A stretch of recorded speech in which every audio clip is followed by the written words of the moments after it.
প্রায় 150 বছর আগে হরিরামপুরের ঝিটকা এলাকার বাসিন্দা হাজারি প্রামাণিক একটু ভিন্ন প্রক্রিয়ায় শুরু করেছিলেন সুস্বাদু খেজুরের গুড় তৈরি। এরপর জনপ্রিয়তা বাড়তে থাকে এই গুড়ের, বর্তমানে যা হাজারি গুড় নামেই পরিচিত। হাজারি গুড়ের বর্তমান কারিগররা জানান, প্রতিদিন গাছ থেকে রস সংগ্রহ করে গুড় তৈরি করা হলেও হাজারি গুড়ের জন্য রস সংগ্রহ করতে হয় 2 দিন পর পর, আর এই রস জাল দেয়া হয় মাটির পাত্রে। রস জাল দেওয়া লাগে, তারপরে হাড়ি দেওয়া লাগে, জ্বালা দেওয়া লাগে। গাছ বেশি আছিল, এই কারণে গুড়ের দামও অল্প তাইলে পড়ছে। একসময় অনেক গাছ ছিল, অনেক রস হতো, অনেক গুড় তৈরি হইতো। এখন তো আগের তুলনায় গাছ নেই, যে কারণে রসও কম হয়, গুড়ও কম হয়। বর্তমানে প্রতি কেজি হাজারি গুড় বিক্রি হচ্ছে 800 থেকে 1000 টাকায়, কিন্তু অনেকের অভিযোগ কিছু অসাধু ব্যবসায়ী চিনি মিশিয়ে গুড়ে ভেজাল দিচ্ছে।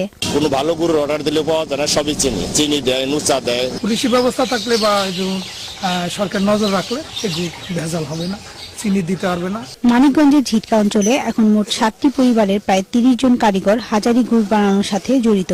যে পরিমাণ গুড় উৎপাদন হয় তার চেয়ে চাহিদা কয়েক গুণ বেশি হওয়ায় এর দাম আকাশ ছোঁয়া। শাহিন সানজিদা, 71।